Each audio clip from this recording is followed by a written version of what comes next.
El día de hoy, 10 de agosto, en la conferencia matutina del presidente de la República, se dijeron cosas muy importantes. Por ejemplo, la primera es que realmente el presidente de la República heredó en la práctica un narcoestado.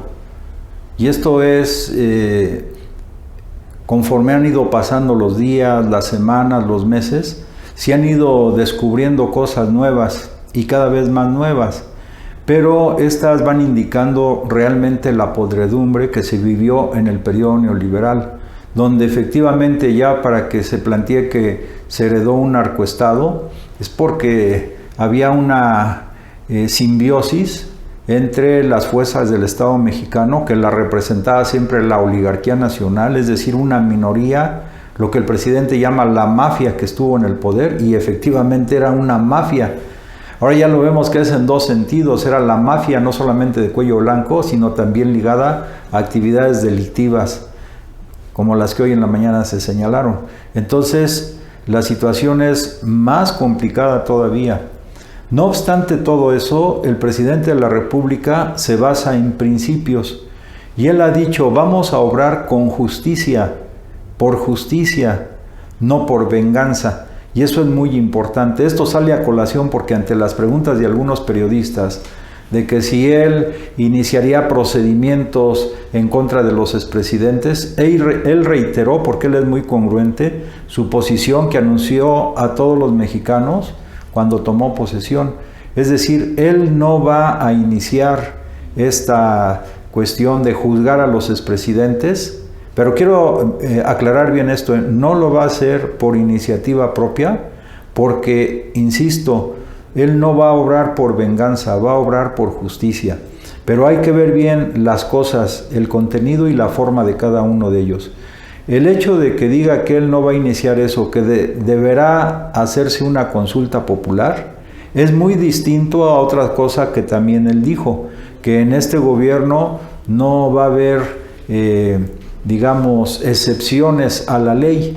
Y entonces, si por ejemplo, de las declaraciones que hace García Luna o de las declaraciones que haga Lozoya, se derivan delitos que haya cometido Calderón, por ejemplo, que tuvo como secretario de Seguridad Pública a García Luna, entonces se hace la carpeta de investigación correspondiente. Ahí no hay consulta. O sea, ahí se hace porque es algo que se encontró derivado de un proceso que se está siguiendo a Genaro García Luna. Lo mismo de las declaraciones que vierta Lozoya contra expresidentes o exsecretarios o los funcionarios del nivel que sea, o incluso empresarios. Entonces son dos cosas diferentes, fíjense bien por favor. El presidente ha dicho que no va a haber impunidad, se va a acabar con la impunidad, y también que no vamos a solapar ni se va a hacer cómplice de ningún delito que se haya cometido, hayase cometido por expresidentes o por exsecretarios, etc. Entonces son dos cosas distintas. Él no va a empezar por sí mismo un proceso o promover un proceso contra los expresidentes, pero eso no quiere decir que si como resultado de las indagaciones salen señalamientos directos, acusaciones directas, imputaciones directas a expresidentes, pues tendrán que responder porque no va a haber impunidad para ellos. Pero como la gota sigue y sigue cayendo, la otra forma pues ya depende de todos nosotros. O sea, si se inicia una campaña para que se haga una consulta y se juzgue a los expresidentes, pero aún suponiendo que no se hiciera la consulta, si resultan vinculados a delitos derivados de las declaraciones de estos dos personajes u otros, pues se da vista a los órganos correspondientes y se vincula y se inicia el procedimiento correspondiente. ¿Por qué razón? Por lo que ha dicho el presidente, no va a haber impunidad. Entonces son dos cosas de orden diferente. Y yo creo que el presidente es muy congruente porque él, cuando plantea que él no va a iniciar por sí mismo estos procedimientos, pero que si derivados de las indagaciones salen, pues adelante, eso lo está haciendo desde mi punto de vista porque él no quiere ser muy congruente y decir no obramos por venganza, obramos por justicia. Si analizamos esto a fondo, veremos que no hay que precipitar las cosas.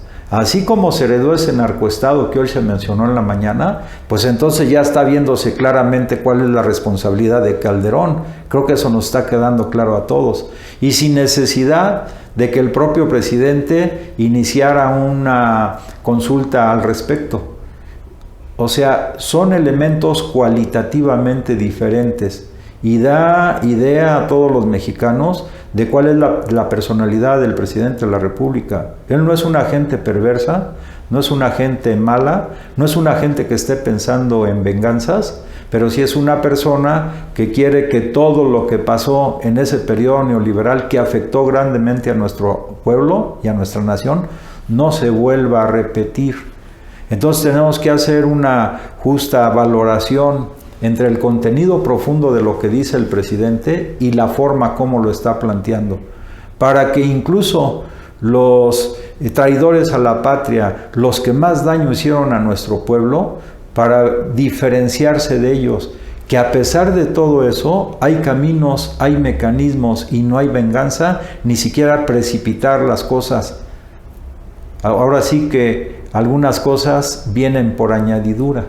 Entonces, si ya está García Luna y fue el secretario de Seguridad Pública, pues como ha dicho el presidente, el licenciado López Obrador, pues sería muy ingenuo pensar que Calderón no tenía conocimiento de eso, ¿no?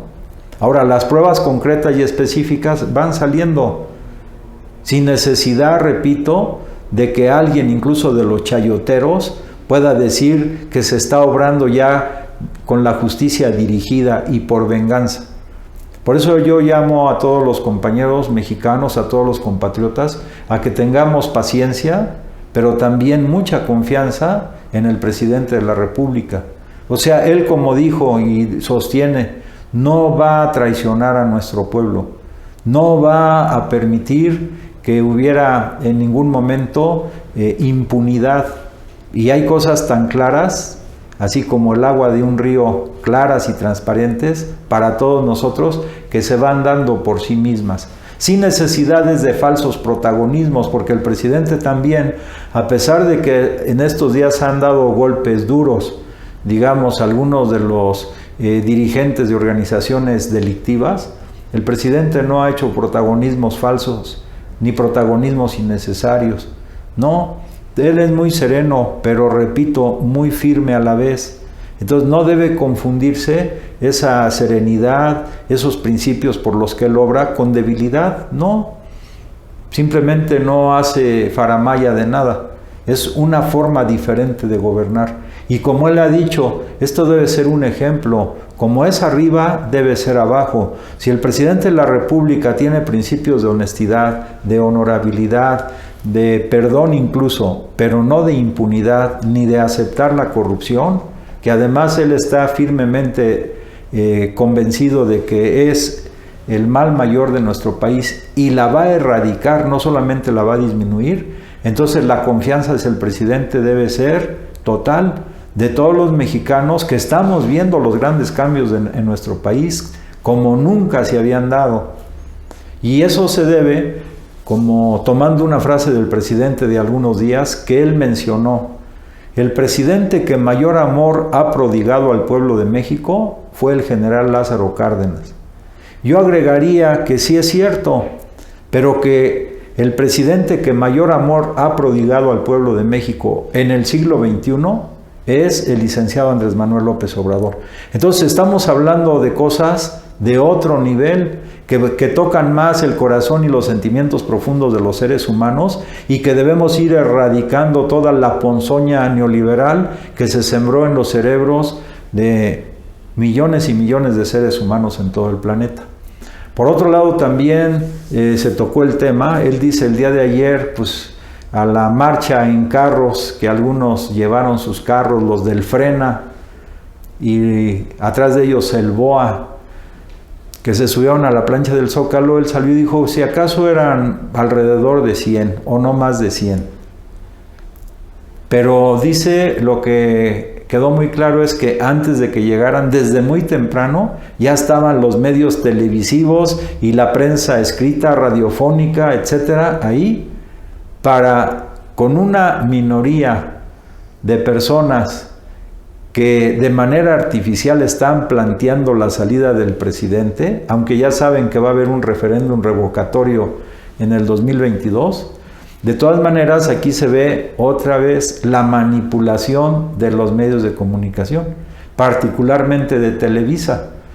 Y esto nos da idea de lo que hemos dicho en otros videos, de que a pesar de que hubo un acuerdo del gobierno de la República con Televisa y con otras televisoras como TV Azteca, para que ayuden a transmitir los programas educativos que en 2 semanas empiezan las clases virtuales, el contenido de estos programas no lo elaboró Televisa, ni lo elaboró TV Azteca, eso hubieran querido. Lo elaboró, entre otros, el Canal 11. Entonces, Televisa nada más es un instrumento con el cual el gobierno tiene un acuerdo por la amplitud de la señal que tiene para distintos municipios, igual que con TV Azteca, y también porque el número de programas que se van a estar transmitiendo, pues unos son para primaria, otros para secundaria, otros para nivel medio superior, etc. Pero esto quiere decir, insisto, en que Televisa, que por mucho tiempo quiso imponer sus programas, su programación, sus métodos, no tiene nada que ver en este acuerdo con el gobierno. Simplemente se contrataron sus servicios y se les va a pagar además para que esta señal llegue a amplias regiones del país. Pero Televisa no quiere decir, como equivocamente algunos decían, que el gobierno le está dando algo para que se calme o que ya es aliado. No, Televisa sigue su dinámica de estar golpeteando al gobierno que encabeza el presidente, de estar mintiendo, de estar exagerando y deformando las noticias, como hoy se expresó en la mañana. También son 2 cosas diferentes, no nos confundamos. Uno es un convenio muy específico, repito, de carácter técnico, para facilitar la llegada de la señal a hogares diversos en el país, y otra cosa es pues que conductores de Televisa, conductores de TV Azteca están en el llamado Círculo Rojo, y que, como lo expresó Ferriz de Coin, este Círculo Rojo, donde están estos locutores de estas televisoras y de empresas radiofónicas y de prensa escrita, pero también están los llamados intelectuales orgánicos como Enrique Krause y otros más. Entonces, esta es una lucha donde un núcleo pequeño, pero que tiene recursos económicos y también tiene recursos televisivos y de radio y de prensa escrita, están armando en contra del presidente de la República. Y son las mismas tácticas que utilizaron, por ejemplo, en Bolivia para derrocar y dar el golpe de Estado contra el presidente Evo Morales, y son las mismas tácticas que utilizaron para apoyar y apuntalar al presidente autonombrado, presidente entre comillas autonombrado en Venezuela, porque incluso el Partido Acción Nacional les dio foro en el Congreso de la Unión a los representantes de Guaidó. Son lo mismo, son las mismas tácticas, utilizan la calumnia, la denostación, la exageración y las mentiras, como el hacer parecer la movilización de ayer, que fue insignificante, como una gran movilización y donde los mexicanos están en contra de este gobierno. No es cierto, son mentiras, son ahora la nueva forma de expresarlos, las fake news. Entonces, qué bueno que diario el presidente de la República realiza estas conferencias matutinas, porque él ahí esclarece las dudas que se puedan generar, y a esas reuniones asisten periodistas de los medios chayoteros, periodistas independientes, de todos colores. Eso implica que, a pesar de esa actitud sistemática permanente de mentir y de calumnias, no hay censura, ni se ejerce presión ni represión contra esos órganos de difusión. Más bien el presidente de la República, y con esto concluyo, confía mucho en la conciencia del pueblo mexicano. él ha manifestado que en este momento el pueblo mexicano es uno de los más despiertos, de los más conscientes en el planeta, porque no se ha logrado imponer ninguna represión a movilizaciones, no se ha logrado coartar libertades de ninguna naturaleza, y sí, claramente que el presidente, como él lo dice, tiene derecho de réplica, porque no va a permitir que se siga calumniando y todo quede como si no pasara nada, ¿no? Entonces, nuevamente exhortamos al pueblo de México a organizarnos, porque esta minoría que está viendo perdidos sus privilegios y que cada vez se exhibe más esa podredumbre que generaron al grado de que se conformó un narcoestado, pues ellos no se tientan el corazón, y nosotros tenemos que organizarnos como buenos mexicanos, como buenos patriotas, para defender a esta tierra santa, diríamos, de que siga el saqueo, de que se siga considerando al país como tierra de saqueo. Ya eso ya acabó, ya es otra cosa, pero debemos defenderlo con mucho vigor todos los mexicanos patrióticos, democráticos, nacionalistas, que amamos a nuestra patria. Entonces hay que organizarnos sección por sección, escuela por escuela, barrio por barrio, para enfrentar al lado del presidente de la República todas estas embestidas que quieren ir haciendo su ronchita, pero estamos seguros, pero repito, solo con organización, con concientización y con movilización, que las vamos a detener, como otros pueblos del planeta han detenido las pretensiones de la derecha conservadora en contra de gobiernos progresistas, como lo es el que representa el presidente de la República, el licenciado Andrés Manuel López Obrador. Si te gusta lo que comentamos, nos podemos comunicar a través de las redes que aparecen en la pantalla. Te deseo que tengas muy buen día. Muchas gracias.